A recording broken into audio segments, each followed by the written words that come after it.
Today we begin with some new reveals by Timothy Zahn, who at Incredible Con 2023 revealed some big things for the future of the Grand Admiral, and also some fabulous, amazing tidbits. Before we dive into it though, my dear friends, please be sure to hit that big red subscribe button down below if you've not done so, and why not hit that bell to be alerted every time that I post a new video. But no more jibber jabber, let's dive straight into this. So Timothy Zahn starts by reiterating something he said before. He has some really cool ideas for some new books, especially regarding the tie-in between the Remnant and the First Order. He requested if he could explore the origins of Snoke. Now for these books there are some issues with scheduling between him, the editors and publishers, so nothing definitive just yet. He also mentions he wants to sit down with Dave Filoni to discuss where Thrawn's future goes, so it seems as though in the Ahsoka show, Thrawn is not gonna die. We didn't think he was going to though, because Dave Filoni still has a lot of story to tell. There's going to be a Mandalorian era movie after the Ahsoka show, and Thrawn is the big bad of this era. Zahn has so much more to tell with this, and we know he consulted on Thrawn for the Ahsoka show for Star Wars Rebels, and I hope they do so for the Mandoverse film as well. He then mentions that Del Rey and Lucasfilm want him to write more books. They want him to be a fixture of the future of storytelling. And on this subject, he said he'd love to write a book without Thrawn, one that centers around Aralani, Eli, and Pharaoh.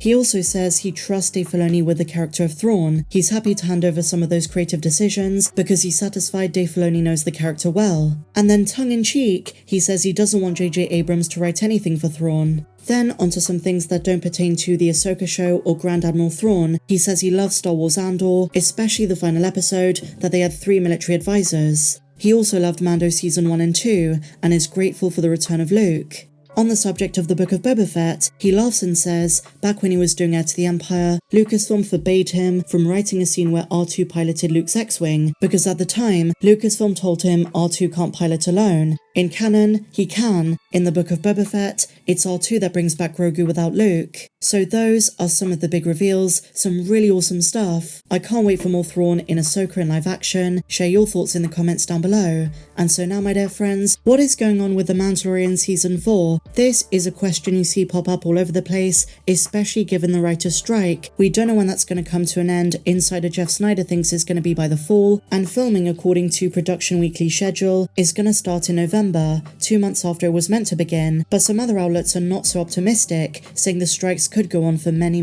months, and so we might not see The Mandalorian Season 4 for a long time. Well, now we have an update from director-producer Rick Famuyiwa, who, if you recall back in 2022, was promoted to executive producer, and so he has a very authoritative voice and creative role when it comes to this show. Just like when Jon Favreau or Dave Filoni says something, when Rick says something, that is what goes. Well, in a new interview with Crew Call with Anthony D'Alessandro, he was asked how long it was going to take for Season 4 to release, and here is what Rick says, and I will just say guys, the TLDR is, he doesn't know, no one does, but here's the quote, I mean, we'll see. I don't have any insight on the schedule, but it's an undertaking to put these scenes together, and I think, because of the way we shoot it and how stagecraft plays into it, a lot of stuff has to be thought through, built, conceived in prep, and you don't necessarily have the luxury to start shooting and then say, we'll figure this out later. And although there's a great deal of work to do in terms of pre-production, production space, figuring out everything, he does confirm, as we know, that Jon Favreau's already written the scripts.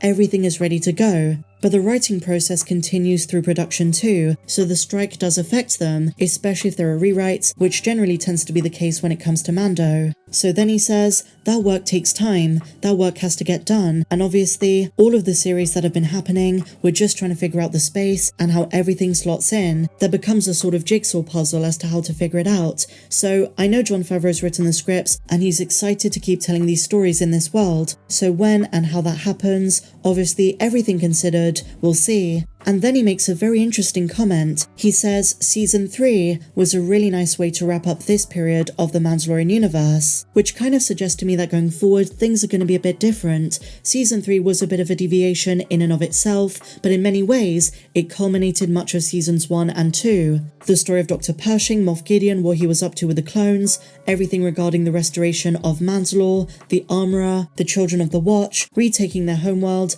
and Din and Grogu finding family amongst themselves, a little clan of 2, Clan Mudhorn. So it seems to me what Rick is saying is that season 4 is going to be the start of something new, something which relies on the Ahsoka show first, in the same way the Book of Boba Fett was a nice bridging point between season 2 of Mando and season 3. The Ahsoka show is doing the same thing. It needs to introduce Grand Admiral Thrawn, there needs to be some precedence in terms of the politics of the New Republic, everything going on with that. So I think Rick's comments are deliberate here. What he's saying is that in a way season 3 was the end of the story, or rather the end of this chapter of it, and that's fine. Season 4 is going to begin another chapter, and it also sounds as though the focus is on Ahsoka right now, and they'll address season 4 when the time comes, when production can begin, either later this year or more likely 2024. So it's going to be a while until the 4th season, don't count on it too soon. I think in a way the galaxy that The Mandalorian season 4 is going to explore is very different to what we've seen so far. They might jump a few years, Mon Mothma's government is probably even more derailed, they have even less military resources, the tensions between Mon Mothma and Leia are probably higher, and things are not going so well, even worse than before. So I think Mando's going to team up with Boba Fett in season 4, and maybe Ahsoka's going to call upon them. And the reason I mentioned Boba Fett is because, as we covered the other day, Bespin Bulletin said Boba Fett is going to feature in the 4th season. That's where the next chapter of his story is going to be explored. So share your thoughts on this in the comments down below. Are you excited for Mando 4? Are you more hyped for the Ahsoka show? Let me know. And so just to finish, my dear friends, internal issues at Lucasfilm revealed in new Hollywood Insider's book, a new behind-the-scenes book called Burn It Down,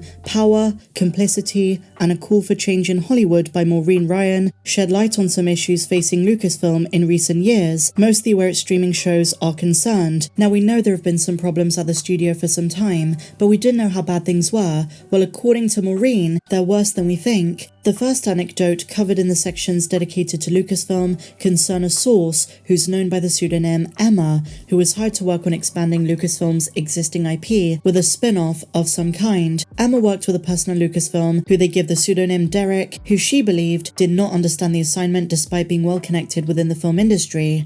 Emma noted that despite hopes to make an impact on the project in question, she was mostly hired to babysit, whereas this Derek person put out subpar scripts and contributed to, quote, a chaotic set environment. And it does seem to be a question fans bring up quite a lot. Is the current management at Lucasfilm and those working on the shows, the creatives, do they have the right approach, the right attitude? Do they understand what makes Star Wars special? Is that what's missing? I'll leave that up to you. As I say, this book is titled Burn It Down, and it does bring to mind a lot of concerns fans have had, whether they've been exaggerated or not. It'd be disingenuous to say there isn't a great portion of this fandom who isn't happy with the way things are at the moment. So share your thoughts on this and everything we spoke about in the comments down below. If you enjoyed this video, my dear friends, please be sure to give me a big fat thumbs up, subscribe if you're new, and I'll see you in the next one. May the Force be with you, always.